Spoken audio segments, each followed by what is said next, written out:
Now I posted um,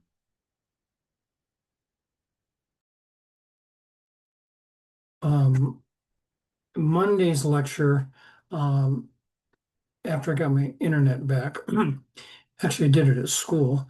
Um, I have Xfinity, and it used to be rock solid, but lately it's been not. I'm even testing out a a wireless deal. I'm running it parallel with the Xfinity and making sure that I always have something available. But anyway, all right. So hopefully you viewed the one on proteins, um, because enzymes are proteins. And I'm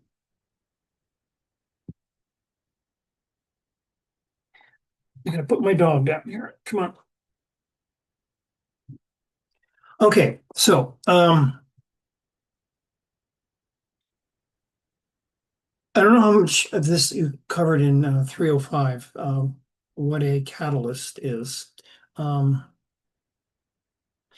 a enzyme is an organic catalyst. And what it does, if we look at,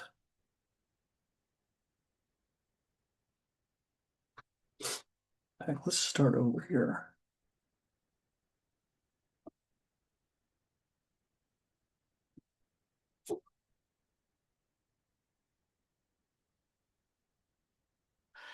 If we look at a pretty standard reaction, we start with the reactants, and then those reactants, once some energy is put into the system, this here, or this here, it breaks up the bonds of the reactants and they reform into products. Okay. And if we're looking at, sometimes this is called just plain energy, but the kind of energy we're talking about is potential energy or Gibbs free energy.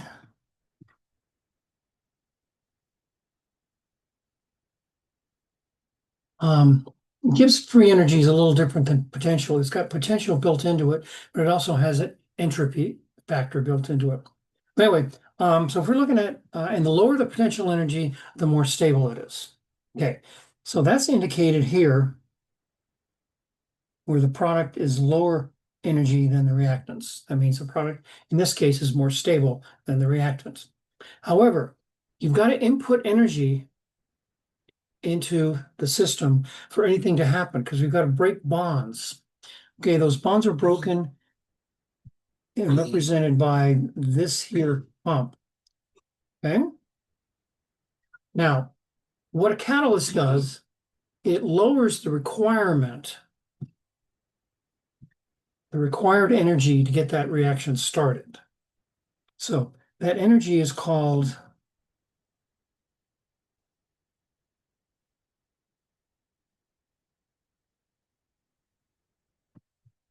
activation energy. So here you can see the activation with the green one, the uncatalyzed one. You can see it's much taller than the one that's catalyzed. Okay, so what an enzyme does is it does this. It lowers this activation energy. Now, the difference between what you started with potential energy wise and what you end with potential energy wise is called the net energy. And usually that change in potential energy is manifested in kinetic energy, which is heat. So it's going to be product plus heat.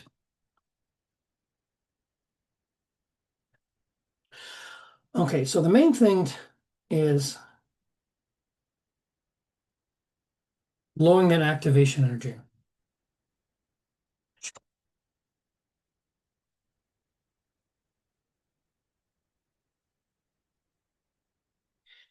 Now, there's just two systems or two ways to look at a reaction. kinetically and thermodynamically. Kinetically is how fast the reaction goes. For example, when we made soap, that reaction is very slow. It starts off fast, but it slows down dramatically. That's why I have everyone not take their soap home until the end of the semester. Thermodynamically means that the product is lower than the reactant from a potential energy standpoint. So if it's kinetically favored, that means the reaction goes fast. If it's thermodynamically favored, that means we get a product that's more stable than the reactants and it yields heat. Now, sometimes the product is higher than the reactants. Those are fairly common. And what happens is we still have an activation energy requirement, but because of entropy, the reaction will go. So the product ends up higher than the reactant. Hence, instead of heat, it turns cold. So sometimes that's the way coal packs work, for example.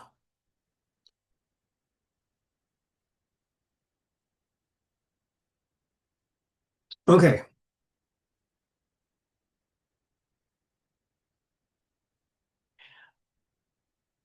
Now, the big thing about enzymes is they're extremely specific. Extremely specific. They can recognize stereochemical differences.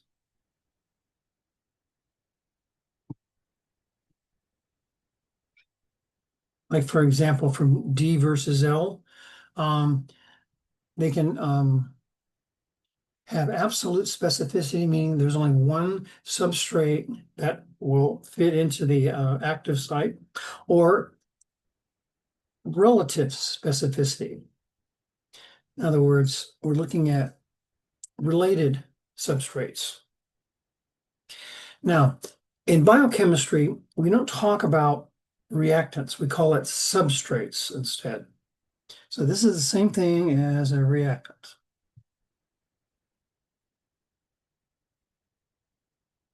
And then we have products. That's the same. Now, what happens um,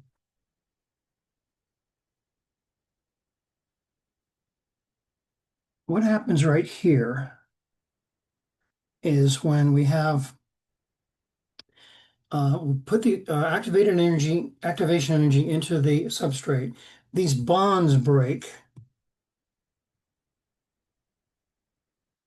or not. Some of them break, some of them don't, depending on the configuration of the active site. But what happens is we get a complex here.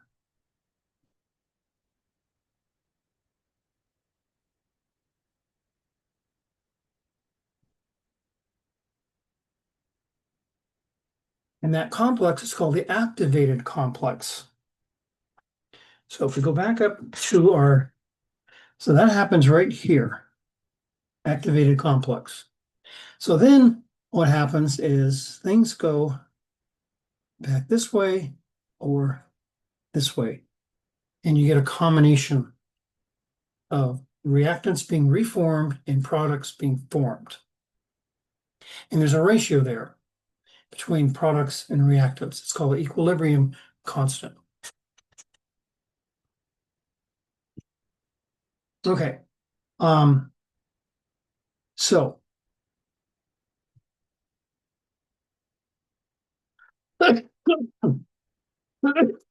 excuse me. So the stereochemical specificity is what really distinguishes enzymes from normal catalysts. Frequently, they'll have a metal catalyst like platinum or and sometimes some kind of a metal.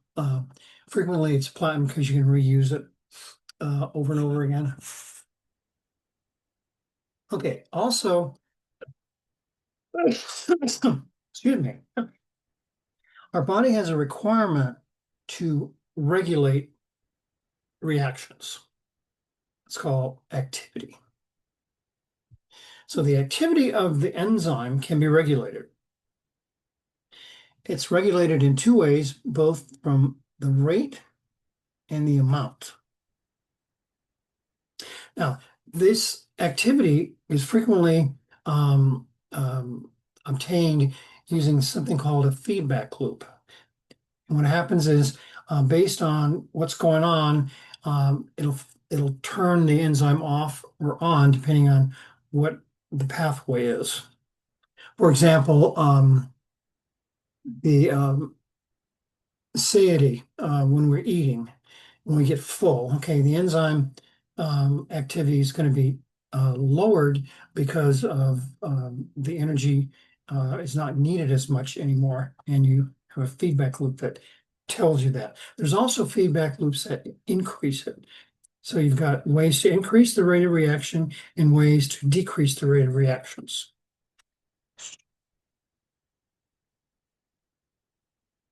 Some of that regulation is done with cofactors. Cofactors can be various things. I'm going to show you a chart in a second, what they look like. Okay, so and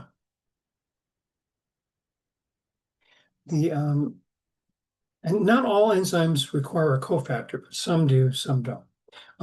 If the enzyme requires a cofactor, it's in two parts. The apo enzyme and the cofactor together make up the enzyme complex.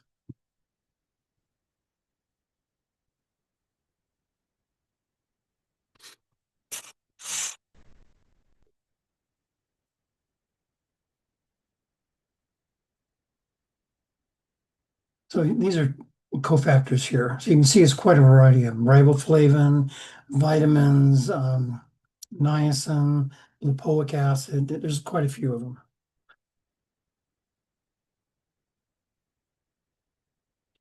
Okay, so where all the magic happens with enzymes is in the active site. Oops.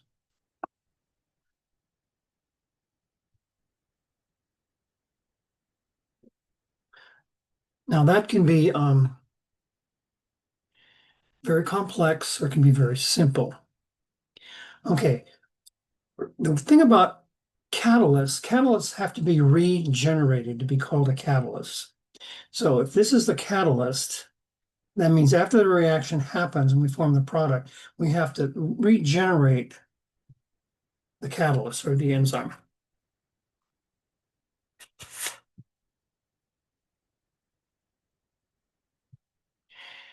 Okay, now I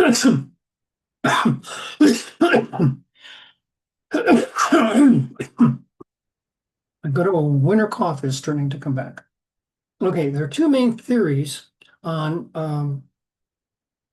actually, there's quite a few theories on active sites, but this is the two main ones talked about, where the active site is extremely specific regarding the substrate. So this would be the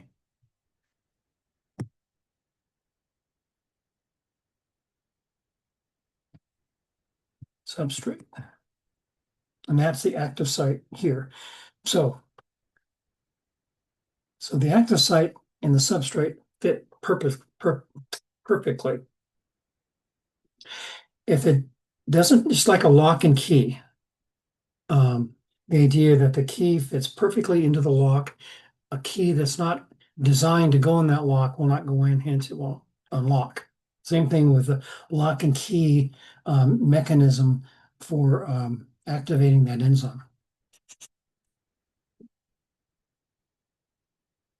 The other theory is it's called the induced fit theory. And that is the active site is very general and it'll can take different substrates. For example, lipase. Lipase is the enzyme that hydrolyzes fat. okay? But it'll hydrolyze different fats, not just one specific kind. An example of a lock and key enzyme would be sucrase, which hydrolyzes sucrose into glucose and fructose. Okay. Now, doesn't my dog sound great? Okay, activity is how fast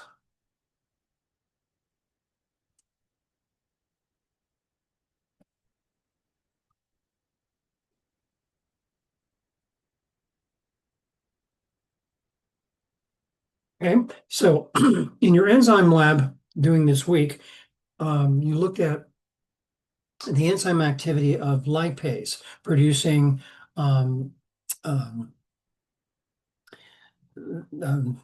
the two monosaccharides um, in the lac lactase. I mean the lactose. Lactase is the enzyme that breaks it apart. Okay, and one of the things you're going to be looking at, if you haven't done it yet, is heat and pH. Now, pH is very important in our body. Our body goes to great lengths to maintain a pH according to what system we're in. For example, the stomach system requires a pH of around 2. Most of the body is physiological pH is around a little over 7, like 7.0, 7.1, 7.05, somewhere around in there.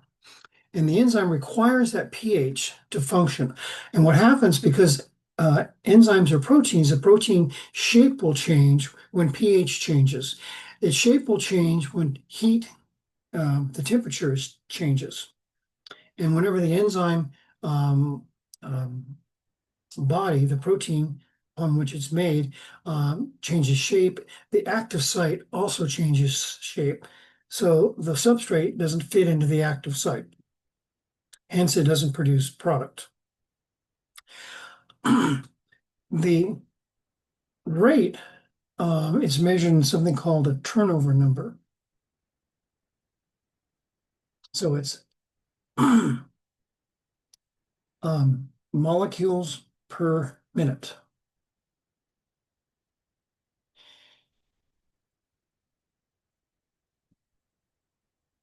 In biochemistry classes where you have the whole semester, you do a lot of different labs around enzyme assays. One of the assays done is the activity.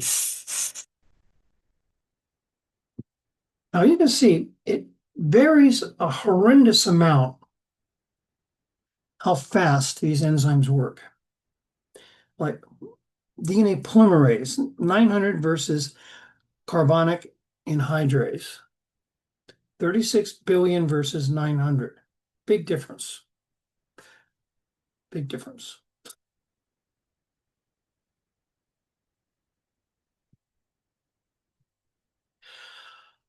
Okay.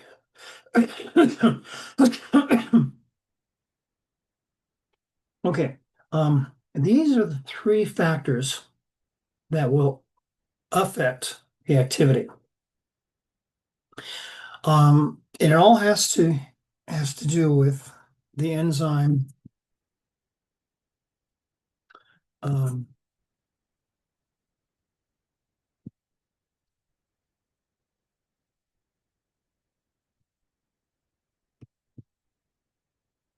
the enzyme shape. So the enzyme concentration, substrate concentration, and environment. So let's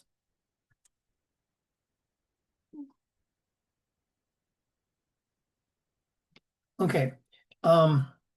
These first two are our body deals with all the time. How much enzyme we have, how much substrate we have. The environment is pretty much water-based. We have no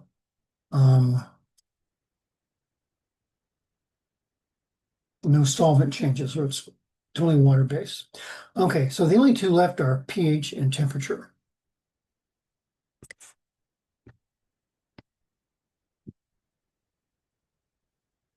So the more enzyme we have, the more we're going to create product, which makes sense, right? Um,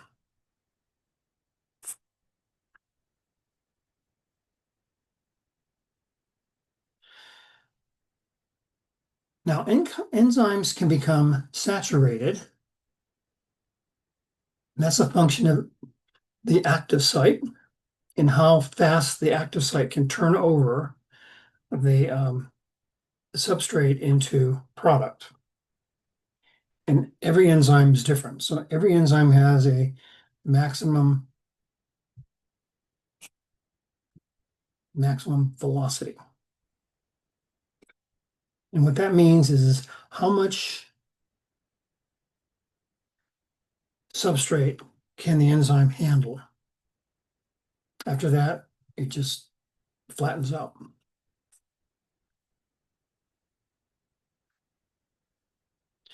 Okay, so all of these will affect the activity. Temperature, temperature is physical movement. Things like stirring your coffee to when I'm in my prep class, we talk about solutions, and this is similar to solutions as well. This will affect how fast something dissolves. Temperature, physical movement, solvent, and pH. Now, all of these will change the shape of the enzyme because enzymes are proteins. Protein shape, a conformation, is affected by these four items.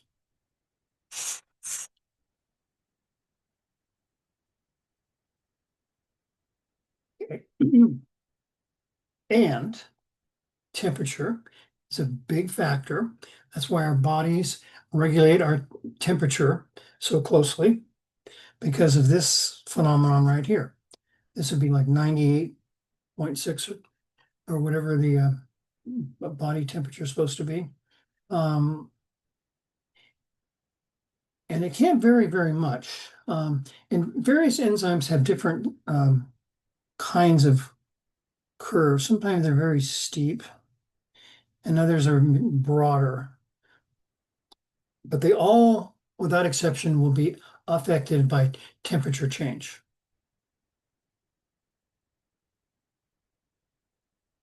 Now, some of it is reversible, and some of it is not. If it gets too far above the optimum temperature, then the protein becomes denatured and won't respond back to the original conformation. But if you stay lower than 25 degrees C over the optimum temperature, usually it'll reverse itself. Same with pH.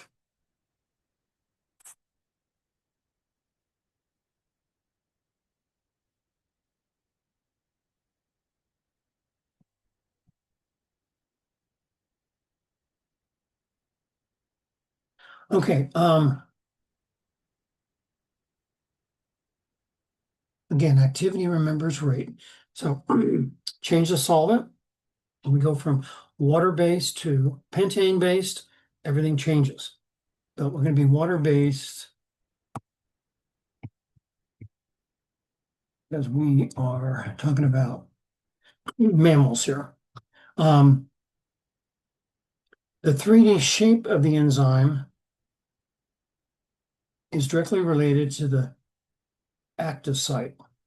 So if the three-dimensional shape of the enzyme or the protein changes, the active site normally changes as well. Hence, the active site can't function.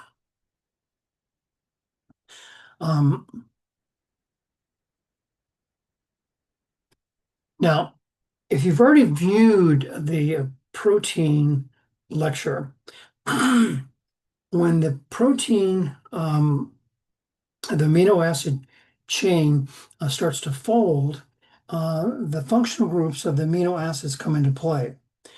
Some are um, IMF, some are covalent. Covalent cross links tend to be extremely strong. Intermolecular force links tends to be weak. The weaker the link, the more susceptible these guys are. And the more susceptible they are to changing the shape, the activity is going to fall off more precipitously when the conditions change.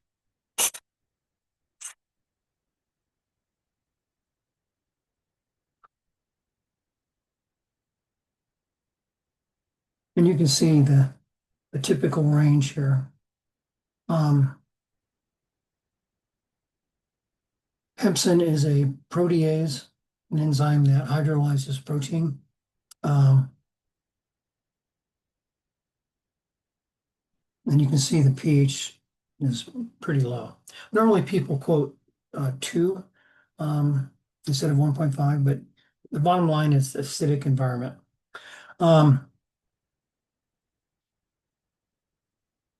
Some of these other ones require a basic pH. So it isn't always this optimal middle range here. Sometimes it's on the alkaline side or basic side. Sometimes it's on the acidic side. Now, one of the ways we controlled the activity of an enzyme is through inhibitors.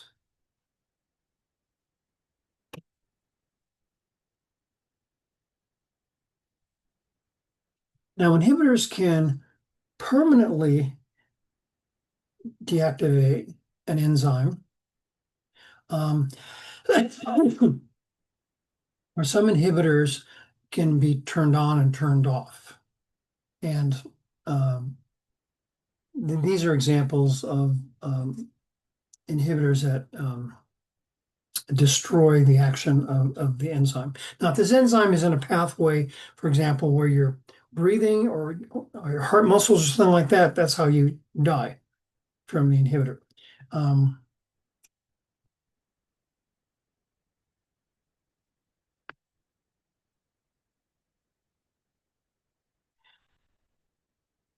Okay.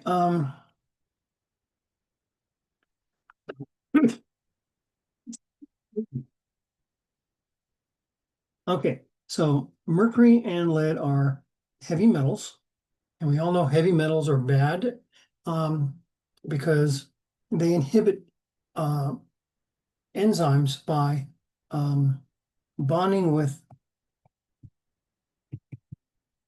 the cysteine amino acid.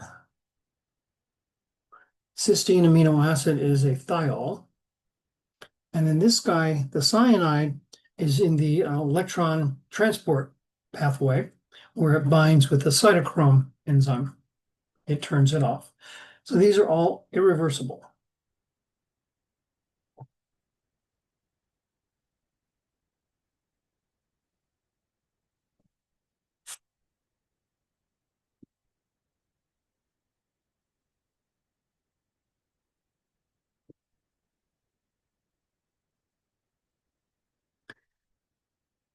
This is this is how the cyanide works. Now, cyanide is a common, not so much anymore, but it used to be back in the 50s a pesticide um, for rodents, and it was highly toxic. You had to be really careful with it, and storing it was really important to keep it out of the way for anything getting in that you don't want to kill, basically. It was also used in the Nazi gas chambers. Um, it was what happened is they drop hydrogen cyanide tablets into water, and it releases cyanide gas. And then, unfortunately, the people would inhale it, and it stops cellular respiration very fast.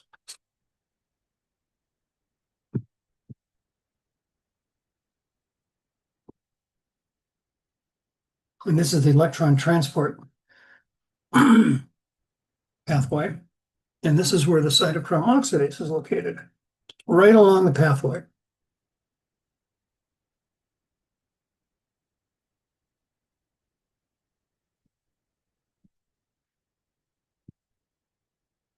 Okay, so there are various ways inhibitors work. One way is the inhibitor will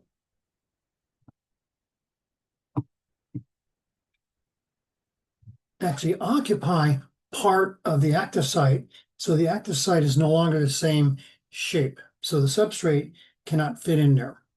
However, this inhibitor can come and go. So this would be an example of a reversible inhibitor.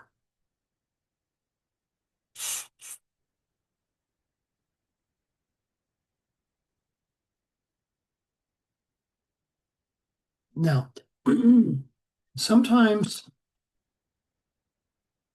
the inhibitor will bind with the active site. Other times, the inhibitor won't. There's another site here, another active site, where the inhibitor will land on the enzyme close by the active site. And when it does, chemically, it'll change the shape of the active site so the substrate can't fit in there. So they both are reversible, and they both are involved in changing the shape of the active site.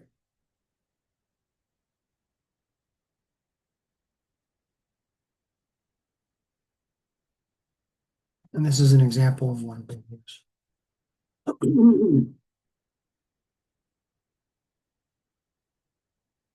Okay, there's another process. It's called allosteric regulation, and it will alter the activity of the enzyme. Okay, using something called a modulator. Now, modulators are similar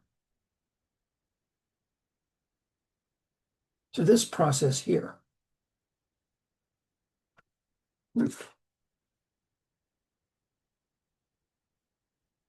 So, a modulator can activate the active site or slow down the active site or inhibit it.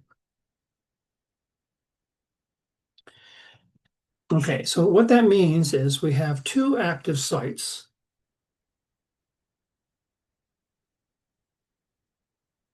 on the enzyme, one for the modulator, one for the substrate. Okay, so in this case, the modulator is inhibiting the activity of the enzyme by binding to the modulator active site. What happens then is the shape of the active site changes. So the substrate no longer fit in there.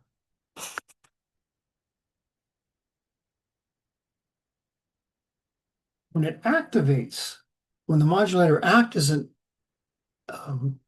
activator, what happens is once the modulator binds to the modulator site, the active site changes again, but it changes so that the substrate can fit in. So those are the two ways that modulators can modify the activity.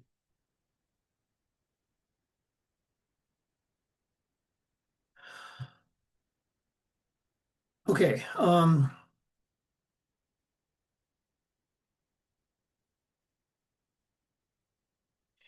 Enzyme induction has to do with a pathway. For example, this is lactose, as you know, and then we have galactose and glucose. And galactosidase is the enzyme that will cleave, hydrolyze this. Oh, there's a fly just landed on it.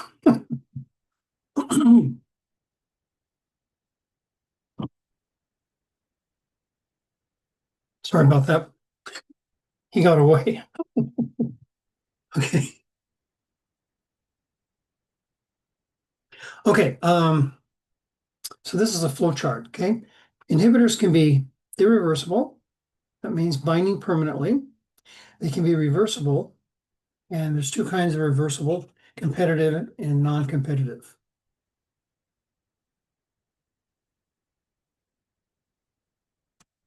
Okay. So that's it on enzymes. What I want to talk about next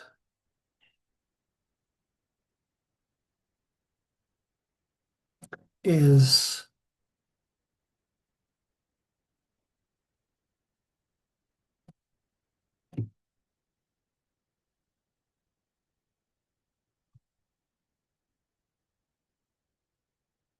yes. Yeah, we'll have a practice test for Monday.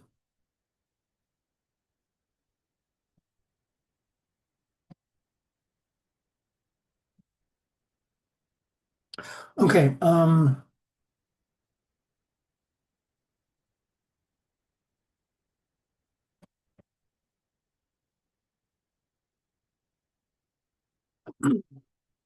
In Canvas files, Unit 4 worksheets, there's some worksheets here. This is down here at the bottom here is a combination um, worksheet of multiple choice that came off of an old textbook.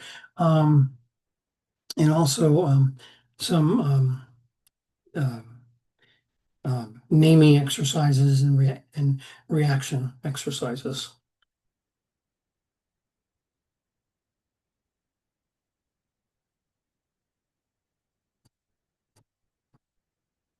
Oh, and one other thing, let me.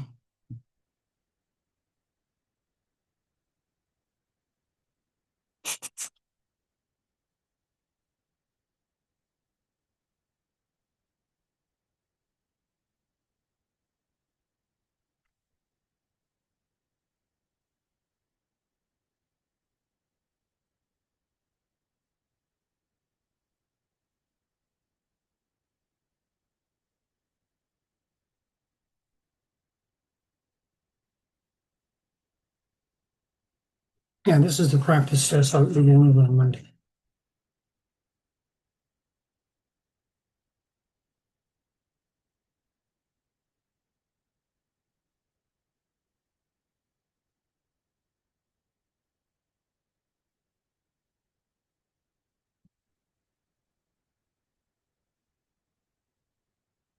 Okay.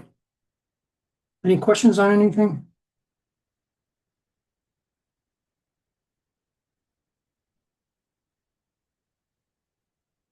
Well,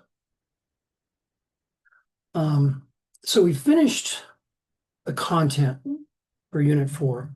We'll review it on Monday, and then your test will be on the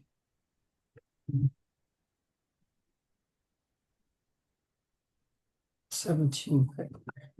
Professor, Yeah. do we have to do a 1,000-page essay along with our research project? Yes. So you can have a Okay, poster plus 1,000-word essay. okay, got you. 1,000 pages would be quite a. Yeah, 1,000 word. Okay, got you.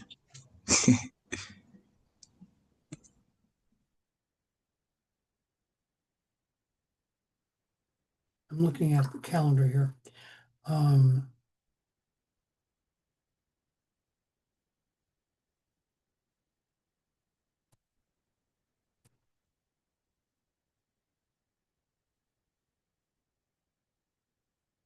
yeah, so on the 17th will be your your test. And I'll also have it available Monday as well, like we normally do. Okay, I have one question, Professor, before you go. Are we able to bring our project to class today if we're finished, or do we wait until next week? bring them today. Okay, sounds good. Thank you. Sure.